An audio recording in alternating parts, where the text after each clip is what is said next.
The Battle of Manila Bay, 1898.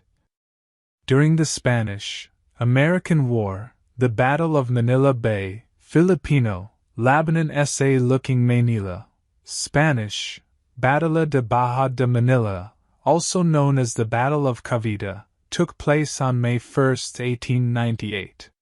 The Spanish Pacific Squadron, led by Contraalmirante, Rear Admiral, Patricio Montojo, was fought and defeated by the American Asiatic Squadron under Commodore George Dewey.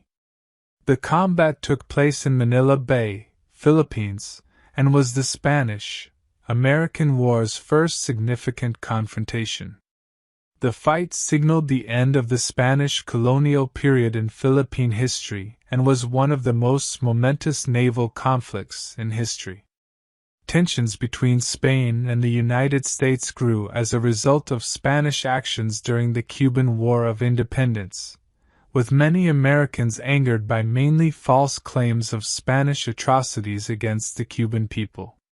Fearing for the fate of American interests in Cuba as a result of the conflict, the cruiser USS Maine was dispatched to safeguard them in January 1898. The cruiser exploded less than a month later while at anchor in Havana Harbor, killing 261 sailors and inflaming American sentiment. When the conflict broke out, the Americans believed that defeating a large Spanish squadron stationed in the Philippines was critical to winning the war. To ensure victory, the United States Asiatic Squadron, commanded by Dewey, an American Civil War veteran, was dispatched. The American squadron arrived in Manila Bay on May 1 to fight the Spanish. The Spanish made a desperate defense against the Americans, knowing they were fatally outgunned.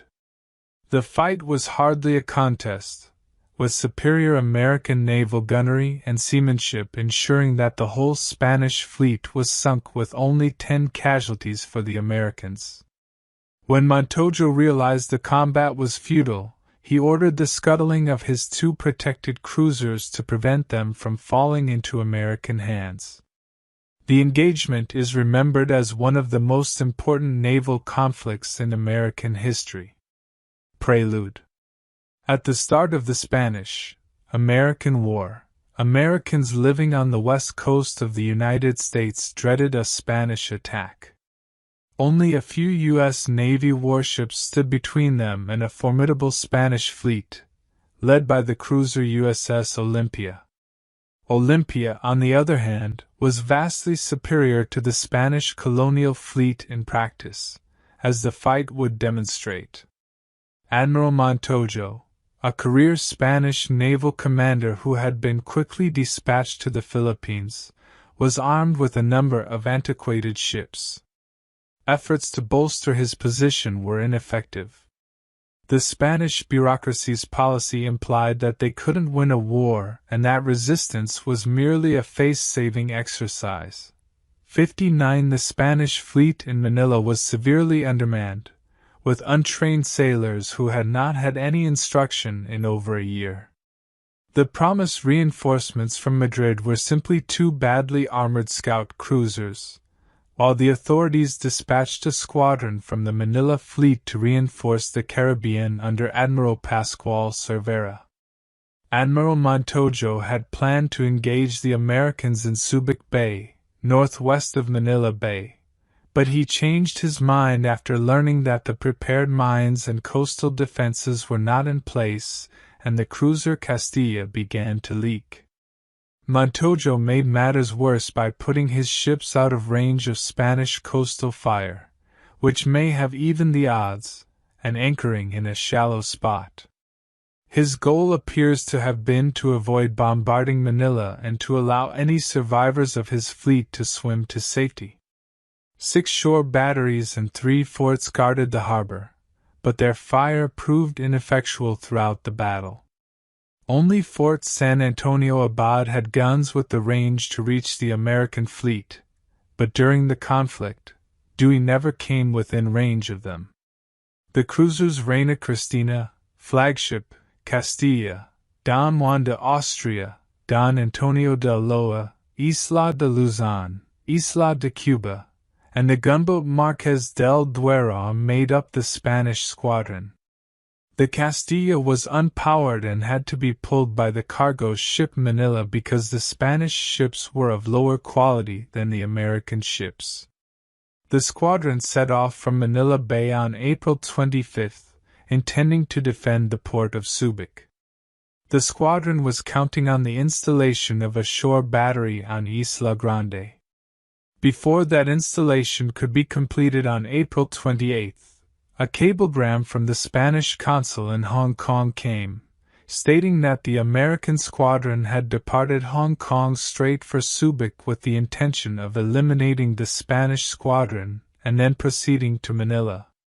With the exception of the commander of Subic, the Spanish Council of Commanders believed that no defense of Subic was possible in the current situation, and that the squadron should return to Manila, positioning itself in shallow water so that the ships could be run aground to save the crew's lives as a last resort. On April 29, the squadron departed Subic at 10:30 a.m. At midnight, Manila, towing Castilla, arrived in Manila Bay last. Battle. Montojo was informed at 7 p.m. on April 30 that Dewey's ships had been observed in Subic Bay that afternoon. Because Europeans thought Manila Bay was impassable at night, Montojo predicted an attack the next morning. The U.S. consul in Manila, Oscar F. Williams, had furnished Dewey with precise intelligence on the state of the Spanish defenses and the Spanish fleet's lack of readiness. Dewey, who had embarked aboard Olympia, led his squadron into Manila Bay at midnight on April 30, based in part on this intelligence. 2 Spanish mines burst as they passed through the entrance, but they were ineffectual because they were well below the draft of any of the ships due to the depth of the water. Ships used the North Channel between Corregidor Island and the northern coast inside the bay, and this was the only passage mined.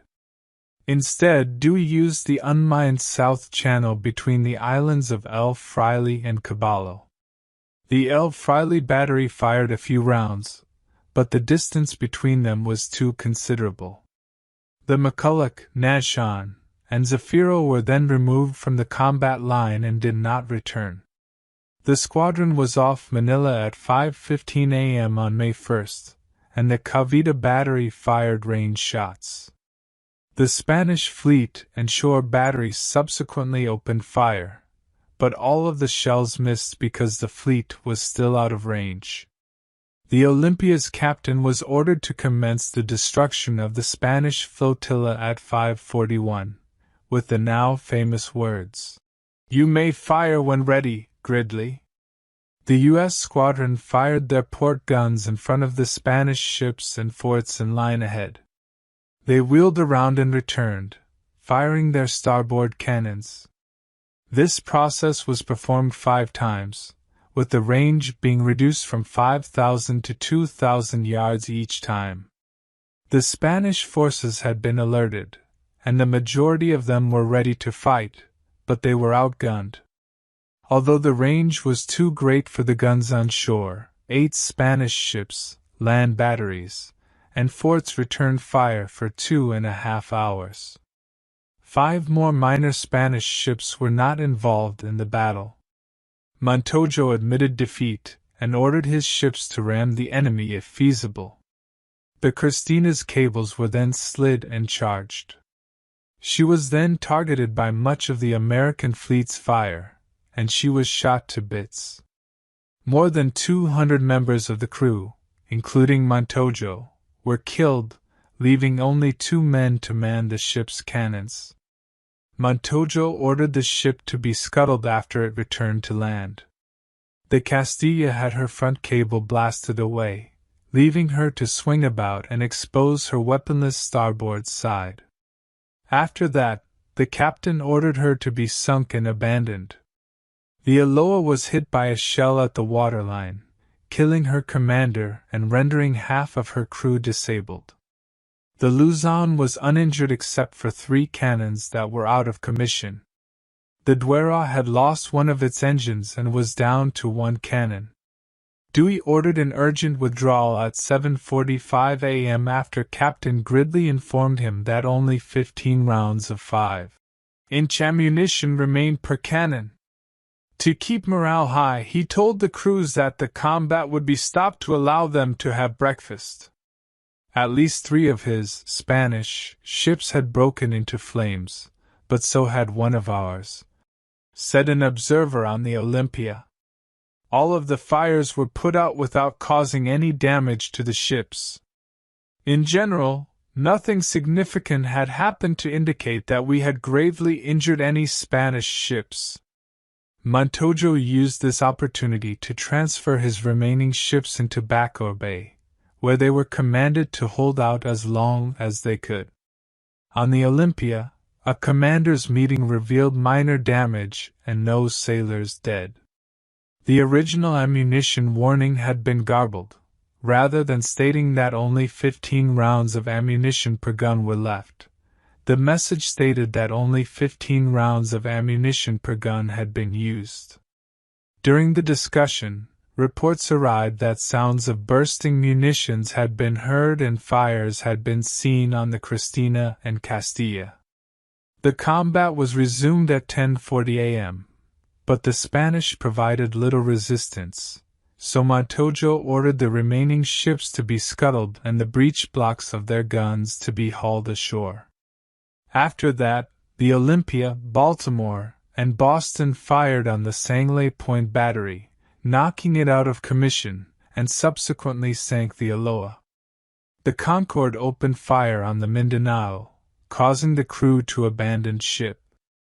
After firing on the government offices close to the arsenal, the Petrel flew a white flag over the structure, and all firing stopped. At 12:40 p.m., the Spanish colors were raised. According to American reports, Dewey won the engagement with 7 soldiers slightly wounded, 9 injured, and only 1 casualty among his crew, Francis B. Randall, the McCulloch's chief engineer, who died of a heart attack. Dewey, on the other hand, according to Spanish naval historian Auguste Ramon Rodriguez Gonzalez, sustained higher losses, though still far less than the Spanish fleet. According to Rodriguez, based on trustworthy information acquired by the Spanish consulate in Hong Kong, the American casualties were assessed to be 13 crewmen dead and more than 30 wounded. Dewey may have covered the deaths and injuries by adding the figures among the 155 soldiers who purportedly defected during the campaign, according to Rodriguez. Subsequent action. The Spanish attempt to strike Dewey with Camara's flying relief column failed, and the naval combat in the Philippines descended into a series of torpedo boat hit-and-run attacks for the remainder of the campaign. Despite the fact that the Spanish scored many hits, no Americans were killed as a result of Spanish gunfire. Dewey landed a force of Marines at Cavite on May 2nd. They finished destroying the Spanish fleet and batteries, and created a garrison to protect the Spanish hospitals. The fortifications offered little resistance. The Olympia fired a few guns at the Cavite arsenal, causing its magazine to explode and putting a halt to the Spanish batteries' fire. Dewey sent a message to Washington saying that while he had control of Manila Bay, he required 5,000 more men to take Manila. Aftermath. A special award known as the Dewey Medal was handed to the officers and sailors under Admiral Dewey's command in honor of George Dewey's leadership during the Battle of Manila Bay. Dewey was promoted to the unique rank of Admiral of the Navy later on. With his popularity growing, Dewey ran for president in 1900, but withdrew and endorsed incumbent William McKinley, who won. Dewey was appointed president of the United States Navy's General Board the following year, and he would play a crucial role in the Navy's growth until his death in January 1917. Dewey Beach, Delaware, and Dewey Square in Boston are both named after Commodore Dewey. A 97-foot, 30-meter, tall monument commemorates Admiral George Dewey's victory at the Battle of Manila Bay in San Francisco's Union Square.